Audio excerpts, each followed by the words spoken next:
What a mess it put our patience to that test. Disney, why?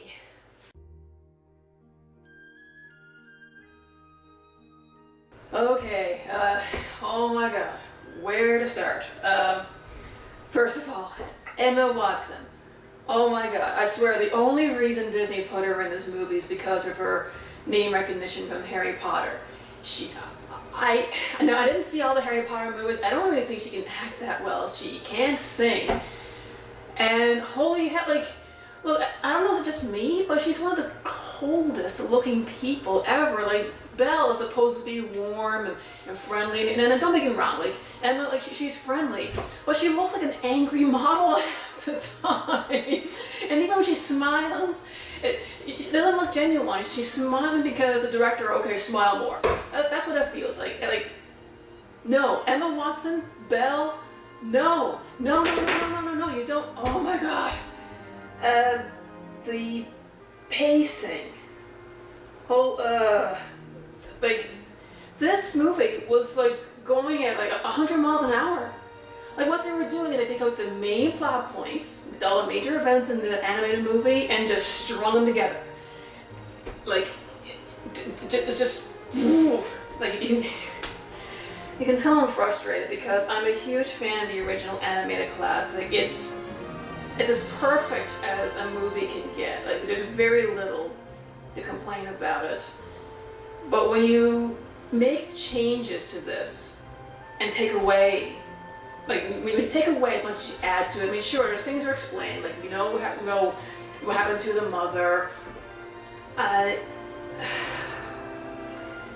don't even have to say a lot, she's the one that came out of this movie pissed. It's, you have to be careful, when you take beloved animated classics and you adapt them to live action, because if done properly, they can work really well. Yes, take the Jungle Book. Like, I stand by it, that the Jungle Book was done very well. And the reason why that was done well is, while I'm not a big fan of the original animated version, they took the skeleton of the story and they did a complete reimagining of it. They even threw a lot in of the original source material from Rudyard Kipling. So, like, characters still meet, but under different circumstances. Like, it worked, but it doesn't work with this one. The only, I think, reference to the original source material this had was Belle wanted a red rose for when her father returned. But that was it.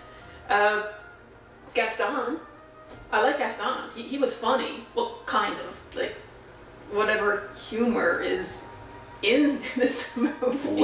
Which there is a serious lack of, because the actual animated Disney classic, it did actually have a lot of laugh out loud moments. It actually had a lot of humor to it. Unfortunately, with this film,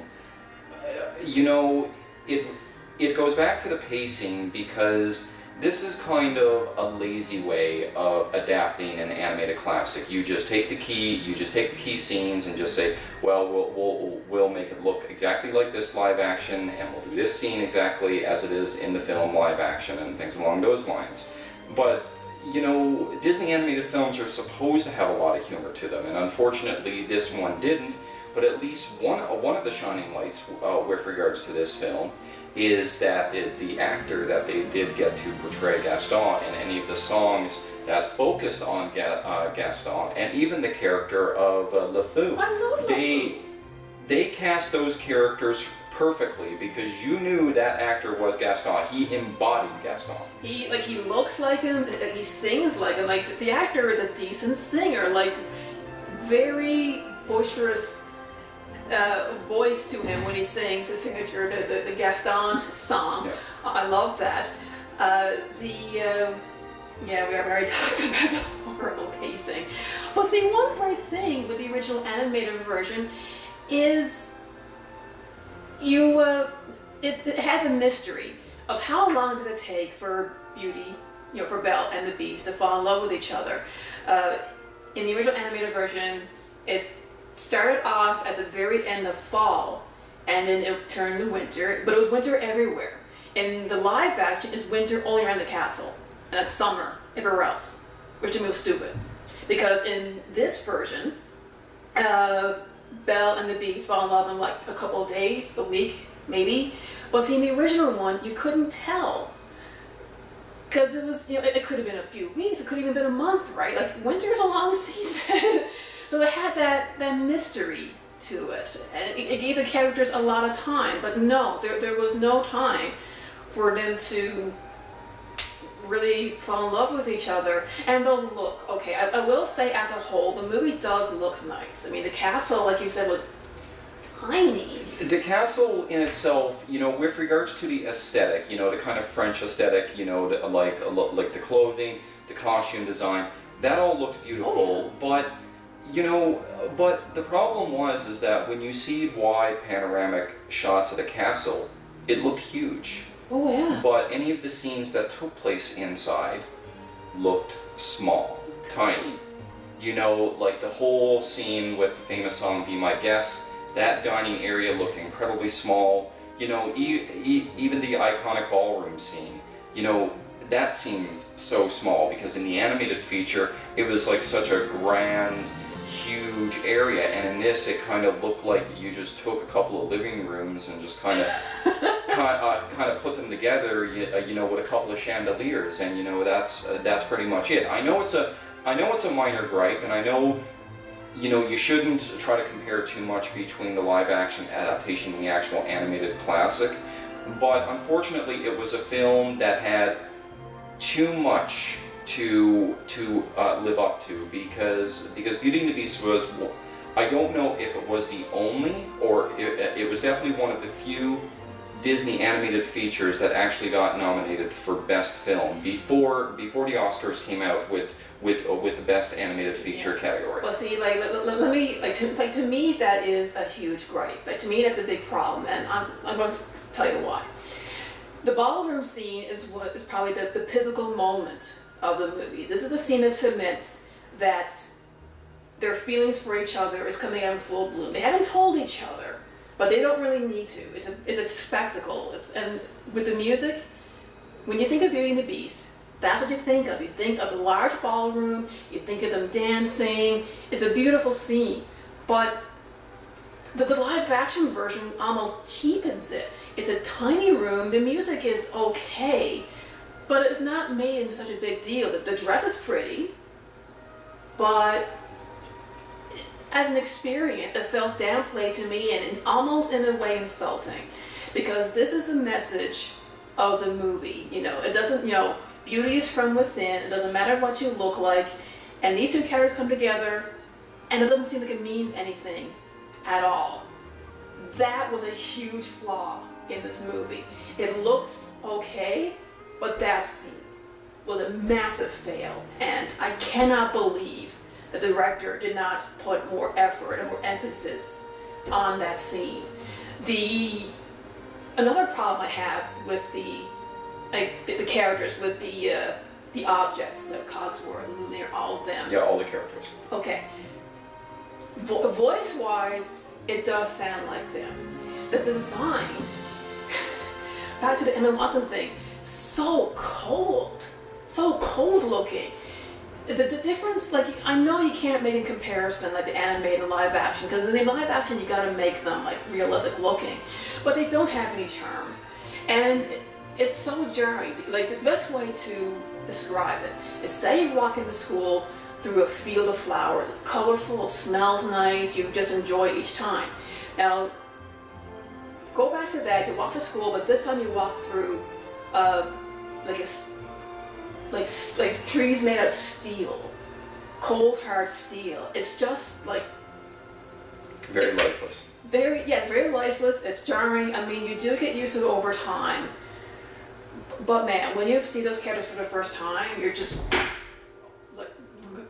But that could just be me. I don't know. I mean, their voices are fine, but they kind of have a high level to live up to. They all voiced how they all sounded how they were supposed to be sounded, but it didn't feel comforting. It's like they just felt like lifeless, without much in the way of personality. Personally, one of the biggest gripes, I have, even though I don't have as much fondness towards Beauty and the Beast as much as other people, I tend to like more of the old classic Disney films, but Gaston is actually my favorite Disney villain out of them all. The whole manly man kind of thing. But he's so much fun, right? And the Yeah. thing is, he's not really a bad guy per se, because everyone loves him. He's a town hero. He just got greedy, and that's a very human. That's a part of human nature, right? Yeah. But one of the biggest gripes, my biggest gripe with the film is the ultimate climax. Big problem. They pretty much made that scene so short, so like there's no feeling behind it. In the animated feature, Gaston and Beast actually have a brawl, like it's an actual fight. And in this, like the Beast actually gets stabbed in the animated feature. In this one, Gaston just puts a couple of bullets in him, and that's pretty much it. There's no real significant build-up. There's no banter because in the animated feature, you had Gaston taunting the Beast all the time with an excellent menacing voice, like, "You don't deserve Belle," and "What makes you think you deserve her," and blah blah blah. She thinks she wants you, she can have someone like me. And the Beast, like, he sneaks around, he's plotting a strategy. And bam, like that, like as far as animated features concerned, like that is a great climax, a great fight scene. Again, it's a pivotal moment in the movie. It's cheapened so much in this. Gaston has a gun, but in the original, like he has a bow and arrow, and he has a knife. A knife. He even breaks off one of the gargoyles, I believe, isn't it? And uses it as a club. He had a lot more to work with. No, like, we'll take this Beast. Like, oh, come on. But it goes back to the central problem of the pacing. They have all the major plot points of the original, but it's just fast forward. Like, it's just so fast. And how long was this movie? Probably 2 hours. 2 hours, close to 2 hours. I think the running time is a lot longer than the original, like about an hour and a half, hour 20 minutes. Yeah. But yet it still runs. Like it just runs like at a rapid pace. So I don't like yeah, they do add things to it, but I don't think the things they added was overly needed. That major. Like, I can't see it adding a lot more to the running time. And they made changes, they explain certain things, they add certain things. The thing with the Enchantress I find really strange, the lady, the sorceress. Apparently she kind of makes herself known throughout the film. Like, she actually shows up at the end. I don't think I'm gonna give much away, but I don't see what the point of that was. No. The rose petal falls, she confesses her love, he turns human. I thought that was fine as it was. I don't see what she added to it. And and she rescues Belle's father, because apparently Gaston, he was really cold in this when he literally left the poor man to the wolves. And the original Gaston, I could not see him doing that. I just couldn't. He was a man that was so full of himself and love with himself, but he didn't go that far. Because the reason why he married the Beast was just sheer greed and a matter of pride. He wasn't after, I really couldn't see him killing a person. I couldn't. So they really added more to Gaston in ways that he did not need to be needed, except for the fact he's a villain. I'm going to make sure that he's a villain. I wrote in the scripts, it's there, see? Don't know what they were thinking. And your thoughts on the Beast character in itself? He's okay, I guess. There might have been, again, there was barely humor in this. Like, he had a line that I kind of smiled at, but as a design, though, I don't think he was big enough, though. Like, no, you can tell he looked like a beast, but I can't see him. I can't see Belle being completely as terrified as she was in the original, because she was scared. She saw this big, enormous monster, and she's like, "Oh my god!" Like, that to me, that was more. Yeah. That made more sense. Yeah, the thing is the bit like the way the Beast was portrayed, it kind of worked, but he wasn't as big. He wasn't as menacing. He wasn't as as loud and as boisterous, as his animated counterpart. What they had worked, but it ultimately could have been so much better. Yeah, he wasn't awful. He was passable. I thought he was okay. I don't have any major complaints. The voice was good though. Yeah. I think the voice almost sounded identical to the original. To me, it was a really nice touch. Yeah. But from beginning to end, the pacing was too fast. They added things that didn't really need to be added. They cheapened key scenes. Yeah, they cheapened key scenes. Emma fucking Watson.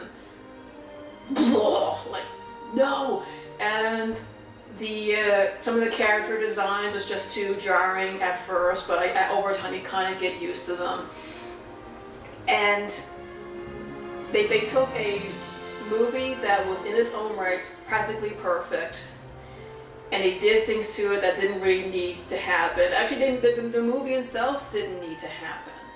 Jungle Book kind of made sense because there's a lot of story to tell, and you could take the original movie and make something completely new out of it. To me, that's the point of a remake. Take the source material and do something completely new with it, but still make it a little recognizable. This movie did not do that. It insults me to a certain degree because of the key scenes and what the movie's trying to portray, and I don't like it. In other words, see the movie Gaston, but everything else is pretty much for a pass. If you like your villains of the manly man sort, then by all means enjoy the movie for Gaston because they picked the perfect actor and they portrayed him excellent throughout this entire film. If anything makes me excited for me to meet him when we go to Disney World. Absolutely. Yeah, so go see it if you want to, but don't say I did more.